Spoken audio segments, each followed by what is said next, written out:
Once upon a time, in ancient Turkey, there lived a pasha who had one son. He loved him so much that he let Asterisk the boy mess around without making himself useful. Do try and eat something before it gets cold. One day the prince was playing outside with a ball out of boredom. When he saw an old lady walking with an asterisk pitcher, he couldn't help but throw the ball at the pitcher. It fell to pieces on the floor. The woman did not dare to say anything about it, because it was the son of the Turkish pasha, so she ran off to get a new asterisk pitcher. And again the young prince smashed the pitcher. But the woman said nothing. When the prince asterisk threw the pitcher out of the woman's hands for the third time, she had had enough. With her fist raised, she asterisk exclaimed, "You will be punished by falling in love with the silent princess." Asterisk. Years passed and the prince began to think about the event more and longed for the silent asterisk princess. Eventually, the boy became seriously ill. How did your The pasha sent for all the doctors from the country, but no asterisk one could. How did your illness begin, my son?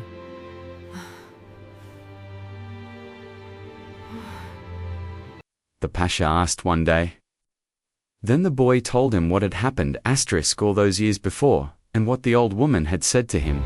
My son, you may go and find the silent princess. It was a difficult journey with many setbacks. A year had passed when he finally arrived at the palace of the asterisk silent princess. She was the daughter of a sultan and wore 7 veils.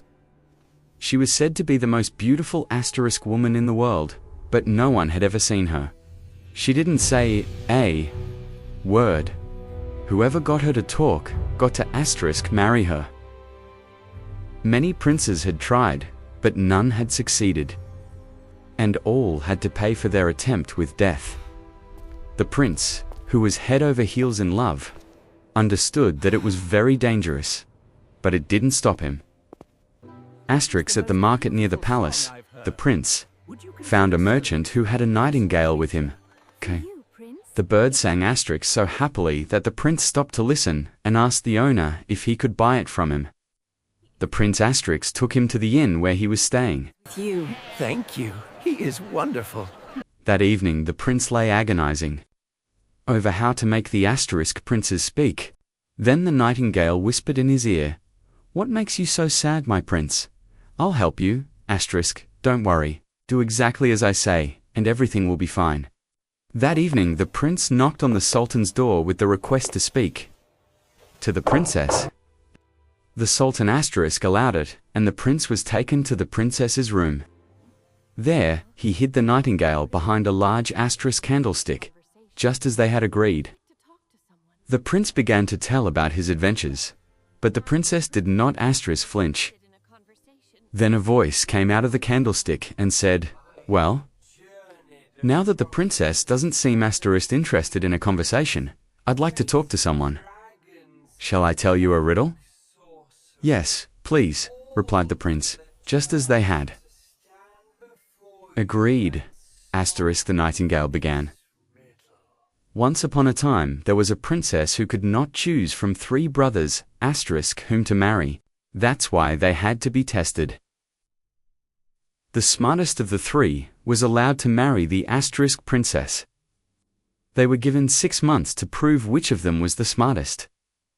6 months later, they would asterisk meet at an agreed place. The eldest was delighted.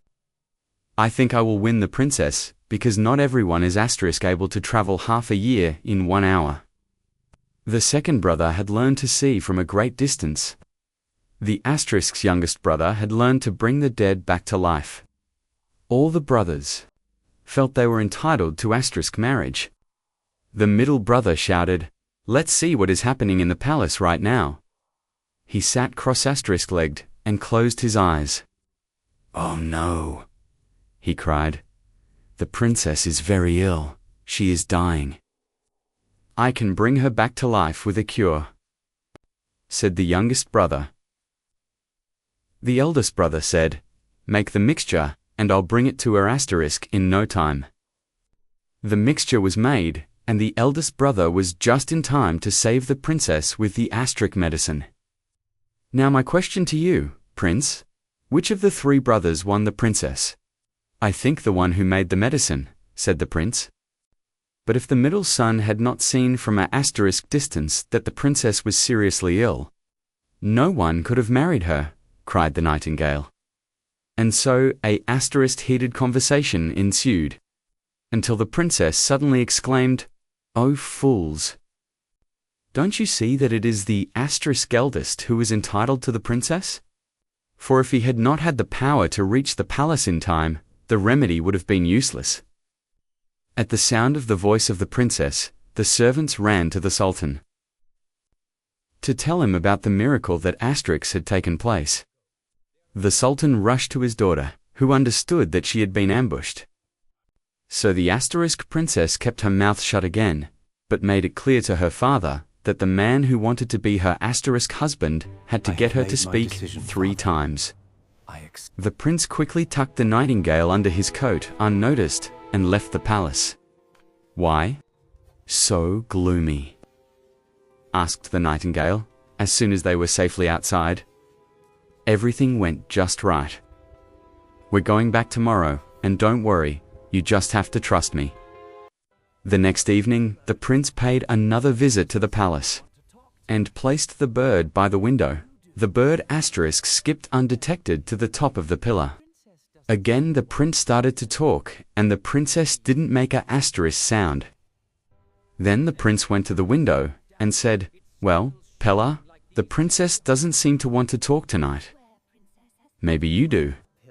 And the pillar spoke back, "I'm sure you're interested in an interesting story I'd like your opinion on. Once asterisk upon a time there was a woman who was so beautiful that every man fell in love with her. That's why she asterisk couldn't choose from all those men. But one day she found that she was getting older and that she had to asterisk choose someone now. She had 3 ex-lovers to choose from. So she came up with a plan. They weren't asterisks all that smart, so she wanted to test the men. All 3 were invited. The first man found the woman crying asterisk by a grave in her garden. "Something terrible has happened," she said, sobbing. "My father passed away asterisk 2 nights ago, and I buried him in my garden. But I found out he was a wizard and he's not dead at all. You asterisk can save me by wrapping yourself in the white robe I carry here in my hands and lie in the grave. If he has an asterisk come back in 3 days, then he's lost control of me and I'm released from him." The man was honored asterisk that she had confided in him, and wrapped himself in the cloth and sat down in the grave. On the 3rd day, the 3rd man also asterisk found the woman crying. She told him that a wizard had thrown her father out of his grave and taken his asterisk place. The man immediately ran to the grave, pulled the first man out, and ran after him. The second man, asterisk, who was so taken by surprise by the whole thing that he did nothing at first. But then he threw the stone at asterisk, the 2 men, without hitting them. When the first man's white robe fell off, the men saw that the woman had asterisk fooled all 3 of them. "Tell me, Prince," said the nightingale, "which of them would the woman marry?" "Asterisk, that would be the second man, I think," said the prince. No, it should be the 3rd man who made the most effort for the lady," said the bird. A fierce discussion ensued, until the princess interrupted the quarrel. "How can you talk such nonsense? Have you ever thought of all those days when the first man lay in the asterisk grave, with the threat of a stone over his head?" cried the princess. "Of course he should be the husband." It was not long before the news reached the Sultan. But he couldn't agree to a marriage until his daughter asterisk spoke for the 3rd time. The next evening, the prince entered the palace, for the 3rd time with the bird asterisk hidden under his coat. The bird disappeared into the folds of the velvet curtain. The young prince talked to the princess as usual without expecting a single answer. Asterisk, the curtain began to talk to the prince. Once upon a time there was a carpenter, a tailor, and a student who asterisk lived together in a little house. One night, the carpenter could not sleep. Instead of tossing and turning in his asterisk bed, he decided to carve a statue of a girl from a piece of wood. When he went back to bed, he must have asterisk fallen asleep. But the carpenter wasn't the only one who lay awake that night. The tailor couldn't sleep asterisk either, and when he got up to get a drink in the room, he saw a pretty girl standing against the wall. He liked asterisk her so much that he made her a beautiful dress that night. When she put on the dress, the tailor was asterisk satisfied and his restlessness was gone, and he went back to bed. When morning came, the student got up asterisk first. He also saw the girl and immediately fell in love. He walked over to her and fervently wished that she asterisk would live. His wish came true, and the girl came to life. Now all three men were in love with the girl, and asterisk each of them wanted to marry her. And now, my prince, I ask you who should marry the girl. It seems to me asterisk that the carpenter had the most right to that. Oh, but it's the details that make life attractive.